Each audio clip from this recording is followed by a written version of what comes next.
We're honoured to hear from someone whose life has been deeply touched by that care. Natalie will share her powerful story of ovarian cancer, survival, and the extraordinary support both she and her mum received at Flinders.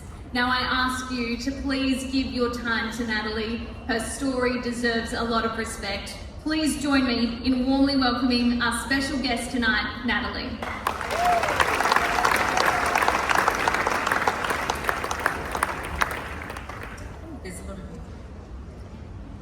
Hi everyone, my name is Natalie May. If you'd asked me 12 years ago to describe my life, I would have said it was perfectly ordinary in the best kind of way. Got a great job, got a great husband, gorgeous 10-year-old daughter, Jessica, got a gym routine that I actually stuck to, and a brilliant circle of friends.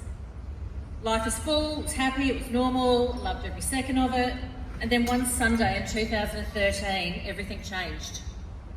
I'd just done Mount Lofty. Big mistake, by the way. Turns out Mount Lofty will give you cancer. Don't do it. I came home and I noticed a bit of an abnormal bleed. It didn't feel right, and within 24 hours, I was at my GP having scans. They'd found a cyst. 6 centimetres. A week later, it had grown to 10. Half a kilo right there that completely changed my life. Before we knew it, we were sitting in a room being told the 3 words that no one actually wants to hear.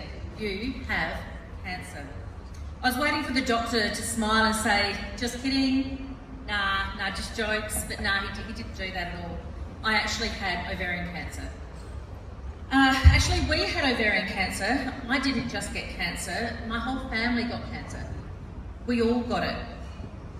We all have to go through it together. Now, I didn't know anything about ovarian cancer. I made the choice to not actually Google it either. The only thing, in all truthfulness, that I did Google was hysterectomy scar, and I don't recommend Googling that. Jessica, my daughter, she was 10, so we told her that Mum had a bit of a lump in her tummy and it needed to come out. I didn't want to break her heart too early. She was just too young to know what was really going on. A month later, I was in surgery. I had a radical hysterectomy, appendectomy, and a few other bonus organs removed that apparently I didn't know I needed. I mean, who knew that a cervix was optional? Then came chemo. 18 rounds every Friday, and I was only 37. I was always the youngest in the room when I was sitting there having treatment, and that stuck with me today.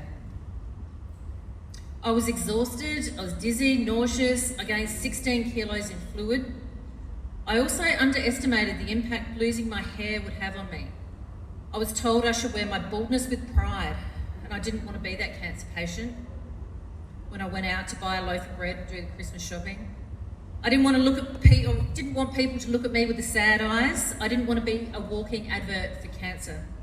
For 5 years, I had various surgeries, chemotherapy, trying to get rid of the disease, and I felt alone. I also felt very isolated from my friends and some of my family who were helpless in the face of my battle. But in 2018, I heard the words I've been longing for: you're in remission.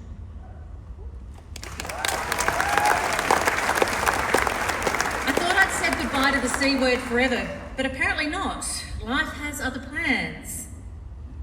In 2023, my mum was diagnosed with terminal lung cancer. My sister and I were by her side through every appointment, every heartbreaking day, a grueling schedule of immunotherapy and chemotherapy. She fought with everything she had, but after 18 months, just 12 months ago, we lost her. It was 5 solid weeks in Flinders, every single day. Different wards, different teams, the same incredible compassion from everyone that we met. She moved into PAL care and something changed. In those final days, surrounded by the nurses and the doctors who treated with her such gentleness and dignity and warmth, that's what care really looked like. They didn't just look after my mum, they looked after us. A kind of compassion that stays with you that I'll never forget. Since then, I've made it my mission to give back. I run one of Australia's biggest online scrapbooking and papercraft stores. I use that platform to talk a lot about ovarian cancer. As a business owner, my days are always busy. You guys know how that works. But I never hesitate to make time for ovarian cancer research being done here at Flinders through Claire, Jacqueline and Melissa, because I'm deeply committed to helping shape the research of ovarian cancer in Australia.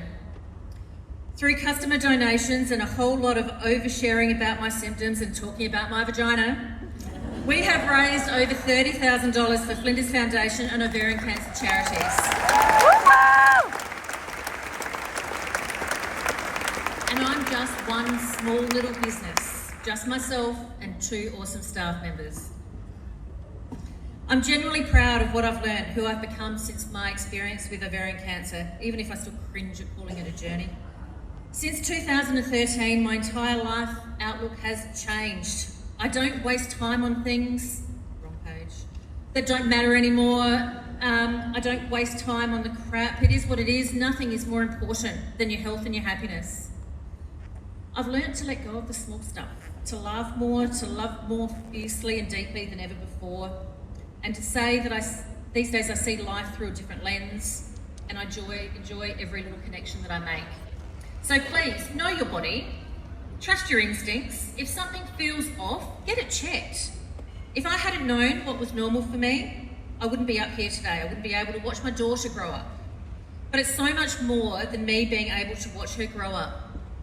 It's about all the moments in her life that I might miss, all the memories that she would have to make without me by her side. So take a moment now, close your eyes. Imagine that I'm your doctor telling you you have cancer. What's the first thing that comes to mind? What do you think of? Hold on to those faces and those moments, those birthdays, the laughter, the quiet moments, the firsts, the things you're going to miss. Don't let that pass lightly. Hold it deep within your heart, because it could be taken away. Cancer does that, but it doesn't actually have to. Open your eyes, look around the room. It's full of people and patients, researchers and clinicians who are already fighting the fight that some of you, too many of you, one day may face. Because a cure should not be the exception. I want a world where I don't live in fear of recurrence, a world where my daughter, as if she's ever faced with the same diagnosis, has hope. Who do you want it for?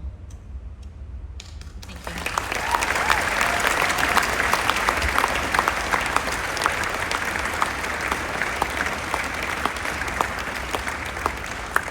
Whew. Natalie, that was such an incredible story. I know you join me tonight in asking everyone here to get behind cancer research and care. So for everyone, please thank Natalie once again for so bravely sharing her story. Now we're almost on to one of the most meaningful moments of our evening, but first I would like to invite up our auctioneers Stefan and Glenn from Two